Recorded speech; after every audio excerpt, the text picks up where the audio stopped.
नमस्कार दोस्तों, मैं डॉक्टर श्रवण कुमार आपका अपने YouTube channel learner exam point पर हार्दिक स्वागत करता हूं। दोस्तों, हम लोग जो है NCF 2005 पर जो है चर्चा कर रहे हैं और NCF 2005 के बारे में कल हमने आपको फर्स्ट जो वीडियो हमने बनाया था पार्ट फर्स्ट में आपको लगभग NCF के परिचय से ले करके और उसके अध्यक्ष, सचिव और निर्देशक और मार्गदर्शी सिद्धांत शायद बचा था, ठीक है। वहाँ से हमने आपको क्या किया था, चर्चा परिचर्चा में शामिल किया जी।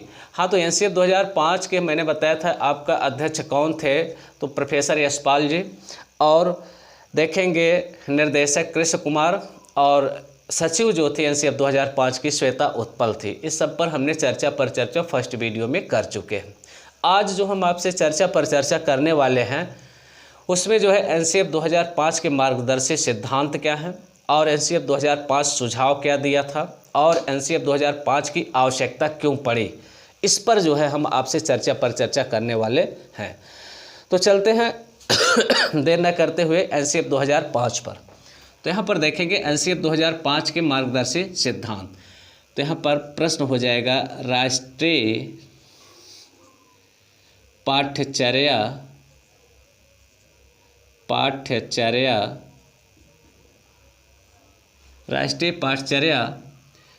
के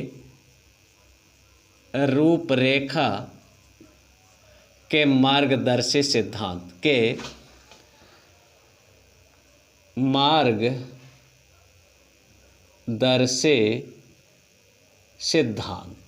देखिएगा। इस पर हम आज चर्चा परिचर्चा करने वाले हैं। इसको शार्ट में क्या कहते हैं, NCF 2005 के मार्गदर्शी सिद्धांत।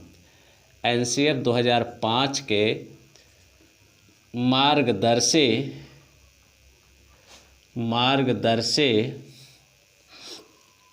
सिद्धांत। NCF 2005 के मार्गदर्शी सिद्धांत कितने सिद्धांत बताए हैं, तो 5 सिद्धांत। कितना सिद्धांत बताया है, 5 सिद्धांत बताए गए। तो पहला सिद्धांत यहाँ पर देखिएगा, पहला सबसे ज़्यादा जो बल दिया गया है NCF 2005 के मार्गदर्शी सिद्धांत में, शिक्षा को रटंत प्रणाली से कैसे दूर किया जाए। तो अर्थात शिक्षा को रटंत प्रणाली से दूर करना, पहला सुझाव देखिएगा। शिक्षा को रटंत प्रणाली से दूर करना। शिक्षा को रटंत प्रणाली से क्या करना है, दूर करना। पहला देखिएगा दोस्त, यही आप देखेंगे तो हमने आपको पढ़ाया था लर्निंग में अधिगम का स्थानांतरण, और अधिगम का स्थानांतरण जो दिया है लर्नर एंड कनेक्शन पुस्तक है किसके, थार्नडाइक की, और उसमें सीखने के अधिगम के स्थानांतरण के जो है सब मिला के 7 प्रकार का बताया गया है, ठीक। सकारात्मक, नकारात्मक, शून्य, एक पक्षीय, द्विपक्षीय और ऊर्ध्वस्थानांतरण, ठीक है। उसमें आपने देखा कि अगर वह बालक किसी भी कौशल को रट करके नहीं सूझ शक्ति द्वारा सीखता है तो वह उस क्षेत्र का सीखा हुआ ज्ञान दूसरे क्षेत्र में क्या करता है, उसका प्रयोग वो कर सकता है। और यदि वह किसी क्षेत्र में रटे हुए है तो फिर दूसरे क्षेत्र में उसका स्थानांतरण नहीं कर सकता है, ठीक।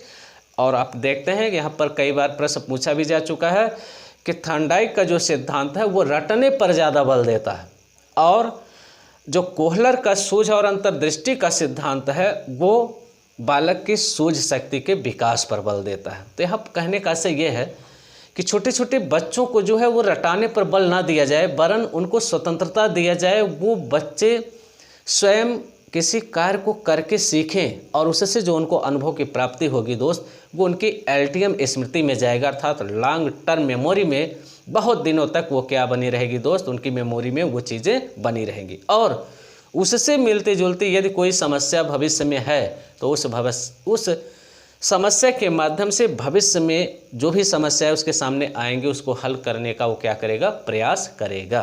तो ये चीज़ इसने कहा है प्रोफेसर यशपाल ने NCF 2005 के मार्गदर्शी सिद्धांत में कि शिक्षा को रटंत प्रणाली से क्या किया जाए दोस्त, दूर किया जाए। दूसरा देखिएगा, ज्ञान को स्कूल जीवन कि बाह्य जीवन से जोड़ना, ज्ञान को देखिएगा, ज्ञान को स्कूल के बाह्य जीवन से जोड़ना, ज्ञान को स्कूल के बाह्य जीवन से जोड़ना। ये देखिए क्या कह रहा है, कह रहा है दोस्त, जो आप पुस्तकीय ज्ञान बच्चे को प्रदान कर रहे हैं, ठीक, वो एक प्रकार से क्या है, कृत्रिम ज्ञान है। आप करें क्या, जो ज्ञान को स्कूल के बाह्य जीवन से जोड़ना, अर्थात जो ज्ञान आप प्रदान कर रहे हैं वो उसके वातावरण से, उसके समाज से आप क्या करें, जोड़ करके बच्चे को प्रदान करें, तो बच्चे के लिए वह ज्ञान सरल होगा और आसानी से उसकी समझ में आ जाएगा। तीसरा देखिएगा, शिक्षा केवल पाठ्य पुस्तकों तक केंद्रित ना रह जाए। तीसरा देखिएगा क्या कहा, शिक्षा केवल पाठ्य पुस्तकों तक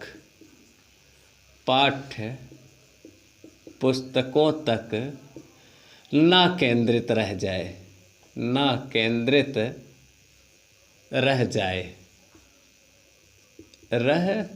देखिएगा ये क्या कह रहा, कि शिक्षा जो बालक को प्रदान किया जाए वो केवल पुस्तकों तक ही न रह जाए, वरन उसके व्यवहार में, उसके आचरण में, उसके चरित्र में शिक्षा के गुण परिलक्षित होने चाहिए। आज देख रहे हैं दोस्त कि बालक में ना तो धीरे धीरे जो वैल्यू है, मूल्य है, संस्कार है, नैतिकता है, आचरण है, चरित्र है, वो धीरे धीरे कम होता जा रहा है। उसके जिम्मेदार कौन है, तो माता पिता, अभिभावक और शिक्षक। क्यों? क्योंकि बच्चे को केवल पुस्तकीय ज्ञान, विद्यालयों में भी केवल सिलेबस को ही, वो पाठ्यक्रम को ही पढ़ाया जाता है, ठीक। इसलिए बच्चे में केवल पुस्तकीय ज्ञान तो है, लेकिन व्यावहारिक ज्ञान धीरे धीरे उसमें क्या है, कम होता जा रहा है, जिससे उसका प्रभाव आप देखेंगे तो नेशनैलिटी पर पड़ रहा है। अर्थात उन बच्चों में अपने राष्ट्र के प्रति एक प्रकार से जो है राष्ट्रभक्ति की भावना विलुप्त होती जा रही है, और जो समाज के संस्कार हैं, नैतिक नियम हैं, जो उनका रहन सहन, खान पान, पहनावा, बातचीत, बोलने का जो स्तर था, वो धीरे धीरे क्या होता जा रहा है दोस्त, समाज से विलुप्त होता जा रहा है। तो वही चीज़ यहाँ पर प्रोफेसर यशपाल ने कहा है कि शिक्षा केवल पाठ्य पुस्तकों तक केंद्रित ना रह जाए। केवल डिग्री को धारण करना या डिग्री को प्रदान करना या केवल पुस्तकीय भाषा में पढ़ा देना, ये शिक्षक का कर्तव्य नहीं। चौथा देखिएगा क्या कहा है, परीक्षा प्रणाली को लचीली बनाना। देखिएगा चौथा क्या कहा है, परीक्षा प्रणाली को क्या बनाना है, लचीली बनाना। परीक्षा प्रणाली को लचीली बनाना, इसका अर्थ समझ लीजिएगा, ठीक है। इसका दोस्त अर्थ आप लोग थोड़ा सा अलग लगाते हैं, लेकिन परीक्षा प्रणाली को लचीली बनाना तथा कक्षा की गतिविधियों से जोड़ना, तथा कक्षा की गतिविधियों से जोड़ना, गतिविधियों से क्या करना है, जोड़ना। ये समझ में आया, परीक्षा प्रणाली। अब देखिएगा, क्योंकि किसी भी पेपर को बनाते समय हमें यह ध्यान रखना होगा कि उसमें हमें जो है कितने सामान्य क्वेश्चंस को रखने हैं, कितने कठिन क्वेश्चंस को रखने हैं, और कितने % जो है वो सरल क्वेश्चन को रखने हैं। तो यहाँ पर ये कह रहा है कि परीक्षा प्रणाली को बहुत ज़्यादा कठिन आप न बना दीजिए। अर्थात आप देखते होंगे विद्यालयों में 3 प्रकार के स्टूडेंट अक्सर होते हैं, तो यहाँ पर मैंने बताया भी है कितने प्रकार के। तो यहाँ पर देखेंगे, एक हमारा होता है कौन, सामान्य बालक होता है। कौन होता है, सामान्य बालक होता है। और दूसरा देखेंगे यहाँ पर हमारा एक होता है कौन, मंद बुद्धि बालक होता है, जिसकी बुद्धि जो है सामान्य से कम होती है, मंद बुद्धि बालक। और एक हमारा होता है कौन, जीनियस, जिसको हम कहते हैं प्रतिभाशाली बालक। ठीक है, 3 प्रकार के बालकों से आपको सामना करना पड़ेगा। कहाँ, अपनी क्लास में। सामान्य बालक, मंद बुद्धि बालक और प्रतिभाशाली बालक। अब देखिएगा सामान्य बालक, यहाँ पर देखिएगा जो सामान्य बालक है इसके लिए आप जो है 80 से 85%, कितना यहाँ पर देखिएगा 85% आप देखिएगा, ठीक, 85% आप सामान्य सिलेबस को बनाएंगे परीक्षा प्रणाली में, ध्यान दीजिएगा। और यहाँ पर देखिएगा 15% आप ध्यान दीजिएगा यहाँ पर, ठीक है, या तो इसको आप 75% कर लीजिएगा। क्यों? क्योंकि कितना हो जाएगा ये 75%। 75% आप सामान्य बनाइएगा, 15% आपका हो जाएगा मंद बुद्धि के लिए सरल पाठ्यक्रम और 15% हो जाएगा कठिन। अब इसको लिख लीजिएगा, ये हो गया आपका कठिन प्रश्न, ये हो गया सरल प्रश्न और ये हो गया सामान्य प्रश्न। ये चीज़ यहाँ पर कह रहा है कि परीक्षा प्रणाली को बनाते समय जो पेपर बनाया जाए उन पर विशेष ध्यान रखा जाए। सामान्य बालक भी होते हैं, मंद बुद्धि बालक होते हैं, प्रतिभाशाली बालक भी होते हैं, इसलिए ब्लूप्रिंट बनाते समय जो है 75% क्वेश्चंस को सामान्य रखा जाए, जो कि बहुत ज़्यादा ना तो सरल हो ना तो बहुत ज़्यादा कठिन हो। इसके बाद अगर आपको ज़्यादा कठिन रखना है तो 15% आप कठिन रख सकते हैं। क्यों? क्योंकि उसमें प्रतिभाशाली बालक है, उसको थोड़ा सा IQ लेवल उसका हाई होता है, तो इसलिए उसको थोड़ा सा कठिन कार्य मिलना चाहिए, तभी उसका क्या होगा, वहाँ पर ध्यान केंद्रित होगा। मंद बुद्धि बालक 15% होते हैं, इसके लिए सरल क्वेश्चंस को रखा जाए। इसलिए यहाँ पर क्या कहा गया है कि परीक्षा प्रणाली को लचीली बनाना, ठीक। और कक्षा की गतिविधियों से जोड़ना, कक्षा की गतिविधियों से जोड़ना अर्थात बालक स्वयं करके किसी भी कार्य को क्या करे दोस्त, सीखे। और अगला देखिएगा, कह रहे कि शिक्षा द्वारा प्रजातांत्रिक सोच एवं राष्ट्रीय मूल्यों का विकास करना। देखिए 5वां क्या कहा, शिक्षा द्वारा बच्चों में प्रजातांत्रिक गुणों एवं राष्ट्रीय मूल्यों का विकास करना। कितनी ऊंची बात कहा, राष्ट्रीय मूल्यों का क्या करना है, विकास करना। यह देखिएगा बहुत ऊंची बात है दोस्त। कह रहा है कि शिक्षा द्वारा बच्चों का यहाँ पर प्रजातांत्रिक गुण, समानता, भाईचारा, विश्व बंधुत्व की भावना उसमें जागृत हो, सहयोग, परोपकार, दया, क्षमा, सहनशीलता के गुण विकसित हो बच्चों में। इसके लिए जो है शिक्षा द्वारा बच्चों में प्रजातांत्रिक गुणों का, किसी से भेदभाव ना हो दोस्त, किसी भी जाति का हो, धर्म का हो, वर्ण का हो, ठीक है, सभी के साथ समानता का व्यवहार बच्चे करना सीखें। और यह प्राइमरी स्तर से ही स्टार्ट कर देना चाहिए, और हो सके तो इसको घर से ही माता पिता, अभिभावक और विद्यालय में है तो शिक्षक का कर्तव्य है कि बच्चों में जो है प्रजातांत्रिक गुणों का विकास किया जाए। और जो हमारी नेशनलिटी है, राष्ट्र के प्रति बच्चों के क्या कर्तव्य हैं, उसको भी वहीं से जागरूक बनाने का प्रयास किया जाए। तो हमारे NCF के 5 क्या हैं मार्गदर्शी सिद्धांत। आगे चलते हैं, तो 5 सिद्धांत आपको हमने बताया। अगला देखिए,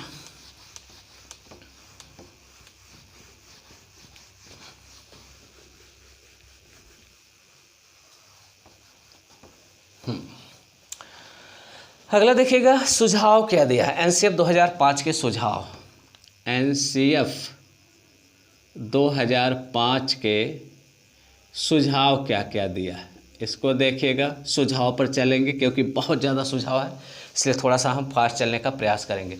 पहला देखिएगा, ज्ञात से अज्ञात की ओर शिक्षण सूत्र का प्रयोग करना। पहला क्या होगा, ज्ञात से अज्ञात की ओर शिक्षण सूत्र का प्रयोग करना। शिक्षण सूत्र का प्रयोग करना, पहला कह रहा बच्चे को जो नॉलेज है वहाँ से आप स्टार्ट कीजिए, और जो नॉलेज नहीं है, जो जानकारी उसको नहीं, वहाँ से जोड़ दीजिए। अर्थात मातृभाषा से स्टार्ट कीजिए, और जो पुस्तकीय भाषा है उससे जोड़ करके संबंध को आप पढ़ाएंगे तो बच्चे आसानी से क्या करेंगे दोस्त, सीख जाएंगे। मूर्त से अमूर्त की ओर शिक्षण सूत्र का प्रयोग करना। देखिए क्या कह रहा है कि मूर्त से अमूर्त की ओर शिक्षण सूत्र का प्रयोग करना। शिक्षण सूत्र का प्रयोग करना, देखिएगा 2 शिक्षण सूत्र की बात करता है NCF। एक क्या प्रयोग किया है, ज्ञात से अज्ञात की ओर बच्चों को पढ़ाया जाए, और दूसरा क्या कह रहा है कि मूर्त से अमूर्त की ओर चला जाए, अर्थात बच्चे को जो है दृश्य से अदृश्य की ओर लेकर के चला जाए, ठीक है दोस्त, अर्थात स्थूल से सूक्ष्म की ओर लेकर के चला जाए। ये हमारा NCF 2005 कहता है कि 2 शिक्षण सूत्रों का प्रयोग किया जाए। सूचना को ज्ञान मानने से बचना चाहिए। तीसरा देखिए क्या कह रहा है, सूचना को ज्ञान मानने से बचना चाहिए। सूचना, क्योंकि सूचनाएं संक्षिप्त होती हैं दोस्त, क्या है, सूचनाएं संक्षिप्त होती हैं, और सूचनाओं से जो है किसी भी बालक की जो है तार्किक शक्ति का विकास नहीं हो सकता, अवबोध का विकास नहीं हो सकता है दोस्त। वह विश्लेषण नहीं कर सकता, संश्लेषण नहीं कर सकता है। ठीक, इसलिए सूचनाएं संक्षिप्त होती हैं और किसी विशेष विषय वस्तु के बारे में जो है वह बताई जाती हैं। इसलिए सूचना को ज्ञान मानने से क्या किया जाए, बचा जाए। ठीक, व्याख्यात्मक प्रश्न बालक के सामने रखे जाएं दोस्त। आगे चलते हैं। चौथा देखिएगा, विशाल पाठ्यक्रम व मोटी किताबें असफलता का प्रतीक है। विशाल पाठ्यक्रम एवं मोटी किताबें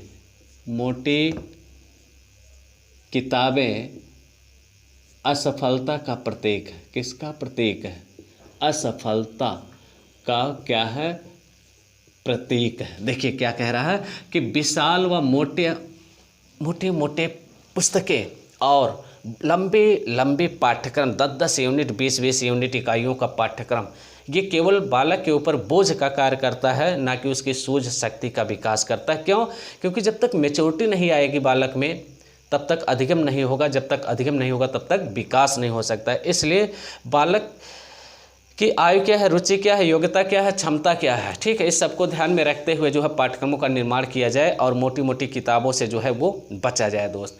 मूल्यों को उपदेश देकर नहीं वरन वातावरण दे करके पालन करना। देखिए यहाँ पर क्या कह रहा है, मूल्यों को उपदेश देकर नहीं वातावरण, कह रहा है कि मूल्य केवल उपदेश से नहीं होगा दोस्त। ऐसा आप वातावरण बनाइए कि बच्चे में संस्कार खुद आए। पहली बात तो माता पिता, अभिभावक, शिक्षक को खुद जो है अपने में संस्कार दिखाने पड़ेंगे, क्योंकि बच्चा सबसे ज़्यादा क्या करता है, अनुकरण करके बालक क्या करता है दोस्त, सीखना है। तो वातावरण देकर स्थापित किया जाए, वातावरण देकर क्या किया जाए, स्थापित किया जाए। ठीक, स्थापित किया जाए। अर्थात ये कहने से जो है मूल्य नहीं होगा, वरन जो है उसको खुद आपके आचरण में वो चीज़ें दिखाई देनी चाहिए। आगे चलते हैं। कह रहा है गणित एवं विज्ञान के द्वारा बालक में तर्क का विकास किया जाए। क्या कह रहा है? गणित एवं विज्ञान के द्वारा तर्क का विकास किया जाए। किसमें? तर्क का विकास किया जाए। तो कह रहा है कि बालक को थोड़ा सा जो गणित है और जो साइंस है उसकी शिक्षा अवश्य दिया जाए, क्योंकि साइंस और मैथ से जो है बच्चों में तर्क करने की क्षमता का क्या होता है, विकास होता है। अभिभावकों को सख्त संदेश दिया जाए कि छोटी उम्र में जो है बहुत ज़्यादा जो है उनको शिक्षा से जोड़ना ये जो ज़्यादा उचित है। अभिभावकों को सख्त संदेश दिया जाए कि बच्चे को छोटी उम्र में निपुण बनाने की आकांक्षा रखना गलत है। देखिएगा शार्ट में कर देते हैं। अभिभावकों को सख्त संदेश दिया जाए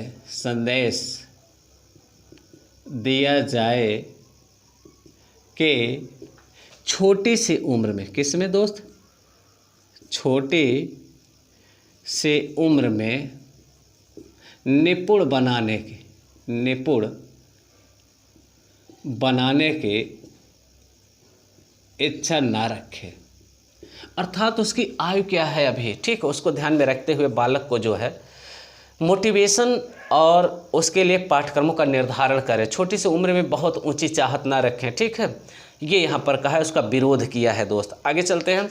कह रहा है कि बच्चे को स्कूल से बाहरी जीवन के तनाव मुक्त वातावरण में, देखिए 8वां क्या कहा है, तनाव मुक्त वातावरण देना। तनाव मुक्त वातावरण, बच्चे को जो है दोस्त तनाव से दूर रखा जाए ताकि उसका फिजिकल और मेंटल जो विकास है दोस्त वो अच्छे तरीके से हो सके। अगला कह रहा है कक्षा में शांति का नियम बार बार ठीक नहीं। ये देखिएगा, कक्षा में जो शांति का नियम है, शांति का नियम बार बार ठीक नहीं है, बार बार ठीक नहीं है। इसको सुन लीजिएगा, क्या कहना चाह रहा है कि कुछ टीचर ऐसे होते हैं पढ़ाते समय वो कक्षा में अनुशासन बहुत ज़्यादा कायम करते हैं। ठीक, कोई बच्चा प्रश्न पूछना चाहता है उसको डांट करके बैठा देते हैं और फिर उसकी हिम्मत नहीं पड़ती कि हम क्वेश्चंस को गुरुजी से पूछ लें। तो ये जो है बार बार कक्षा शांत रहो, ये से कहना उचित नहीं है, क्योंकि बच्चे एक दूसरे से अंतःक्रिया करके भी सीखते हैं। अगला देखिएगा क्या कहा है, सह शैक्षिक गतिविधियों का प्रयोग किया जाए। बच्चे एक दूसरे से मिल करके सह शैक्षिक गतिविधियों का प्रयोग किया जाए। शैक्षिक गतिविधियों का प्रयोग किया जाए। क्या किया जाए? का प्रयोग किया जाए। सह शैक्षिक गतिविधियों का प्रयोग किया जाए बच्चों को सीखने के लिए, अर्थात प्रत्येक बालक विशिष्ट होता है, एक दूसरे से मिल करके क्या करते हैं दोस्त, उसको सीखने का प्रयास करते हैं। अगला देखिएगा, खेल आनंद और सामूहिकता के लिए। देखिएगा यहाँ पर क्या कहा है कि खेल अनिवार्य है दोस्त, ठीक है। खेल से बच्चों में जो है सामूहिकता की भावना और मनोरंजन और उनका फिजिकल और मेंटल भी विकास होता है, और परोपकार, सहानुभूति, एक दूसरे के हेल्प करने के भी गुण उसमें क्या होते हैं दोस्त, विकसित होते हैं। मातृभाषा का प्रयोग किया जाए। यहाँ पर देखिएगा क्या कहा है कि मातृभाषा बच्चों को सीखने के लिए सबसे आसान है। क्या? मातृभाषा का प्रयोग किया जाए। पुस्तकालय में स्वयं पुस्तक चुनने का मौका दिया जाए। पुस्तकालय में पुस्तक चुनने का मौका दिया जाए। पुस्तक चुनने का क्या दिया जाए दोस्त, मौका दिया जाए, जिससे बालक अपनी रुचि के अनुसार पुस्तकों को चुन करके और जिसमें उसकी रुचि है उसके अनुसार वो क्या कर सके, पढ़ सके। ठीक है दोस्त। और देखेंगे शिक्षा बाल केंद्रित हो। क्या है? शिक्षा जो है क्या होनी चाहिए, शिक्षा जो है वो कैसी हो, बाल केंद्रित होनी चाहिए। अर्थात शिक्षा का प्रमुख बिंदु कौन होना चाहिए, बालक होना चाहिए। और नवाचार साधनों का प्रयोग होना चाहिए। यहाँ पर देखेंगे 14वां क्या कह रहा है, नए नए साधनों का प्रयोग करना चाहिए। नवाचार साधन होने चाहिए शिक्षा को प्रदान करने के लिए बालक को। नई नई शिक्षण विधियाँ, ठीक है, दृश्य साधन, श्रव्य दृश्य साधनों का प्रयोग करना चाहिए। और प्रशिक्षण युक्त शिक्षक हो। 15वां देखिएगा यहाँ पर क्या कह रहा है, कह रहा है कि ऐसे टीचर हों जो प्रशिक्षण युक्त से, ठीक है, प्रशिक्षण युक्त क्या हो, शिक्षक हों, ठीक है, जो बालक को सही तरीके से क्या कर सके, दो शिक्षा दे सके।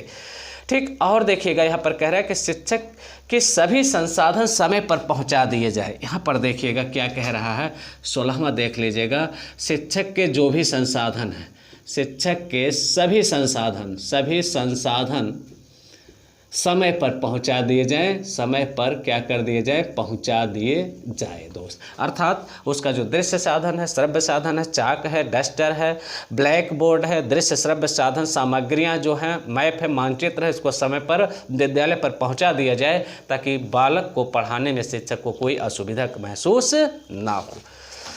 आगे चलते हैं दोस्त। इसमें देखेंगे राष्ट्रीय पाठचर्या रूपरेखा के कितने भाग हैं, इसको देखिएगा। हाँ, आगे चलते हैं। तो ये तो हो गया आपका क्या, एनसीईआरटी 2005 के सुझाव। अगला प्रश्न देखिए,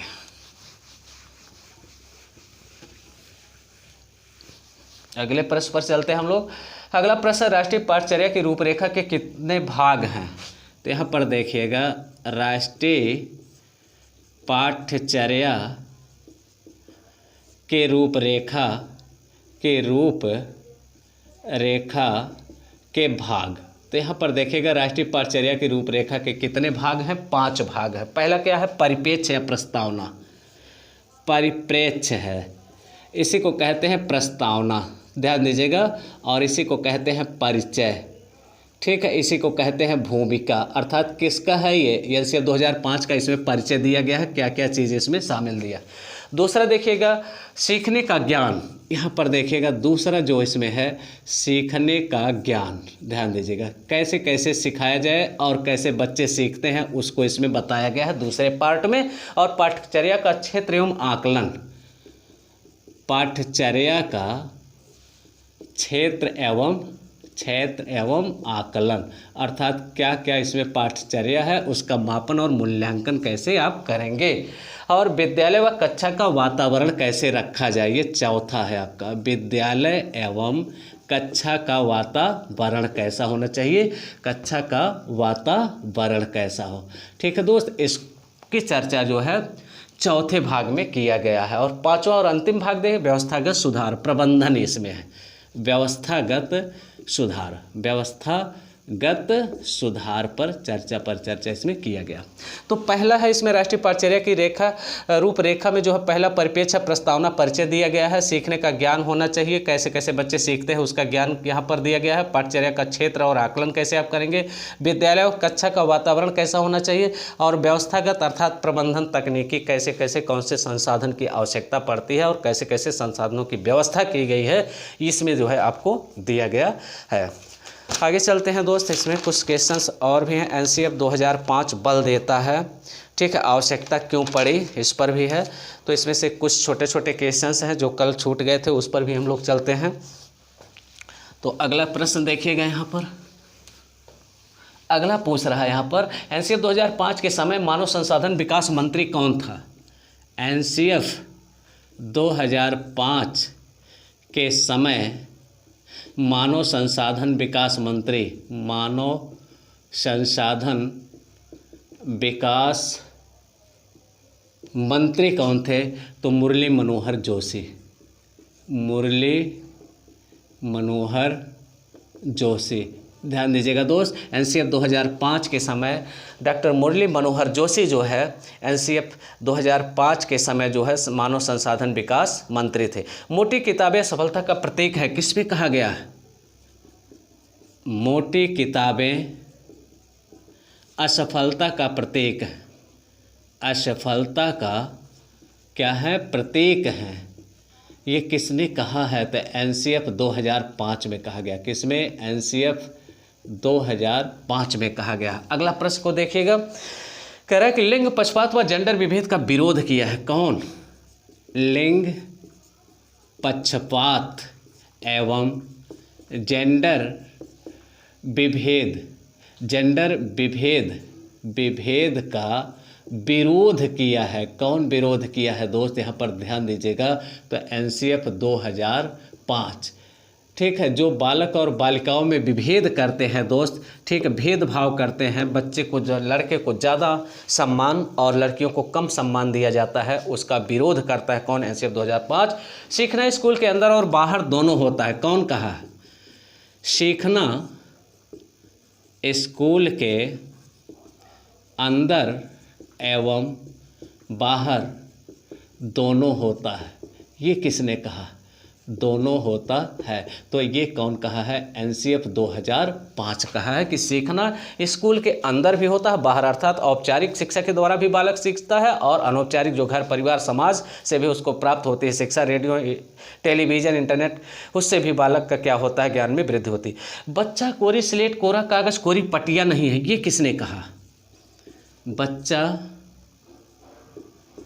कोरी पटिया कोरा सिलेट व कोरा कागज़ नहीं है, कोरा कागज़ नहीं है, ये किसने कहा है। तो एनसीएफ 2005 कहा है कि बालक अब जो है वो स्कूल रेडीनेस की तैयारी करके जो है विद्यालय में प्रवेश करता है, इसलिए बच्चा अब कोरी पटिया कोरा कागज़ नहीं है, वो पूर्व नॉलेज ले करके जो है अपने घर से, अपने परिवार से, अपने माता पिता से जो है वो शिक्षा को लेकर के प्रवेश करता है। कक्षा 2 तक कोई गृह कार्य ना दिया जाए, कौन कहा है।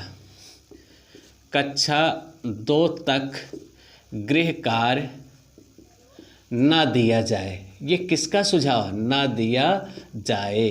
तो ये सुझाव जो दिया है दोस्त एनसीएफ 2005 में कहा गया है कि कक्षा 2 तक जो है कोई भी गृह कार्य बच्चे को ना दिया जाए दोस्त, ठीक है। अब इसमें से देखेंगे थोड़ी सी बातें जो बची हुई हैं दोस्त, ठीक है। प्रमुख बिंदु, रचनावाद पर बल देता है कौन, तो यहाँ पर देखेंगे एनसीएफ 2005 बल देता है किस पर, तो रचनावाद पर दोस्त, क्रिएटिविटी पर बल देता है, नए नए कार्यों को सीखने पर बल देता है।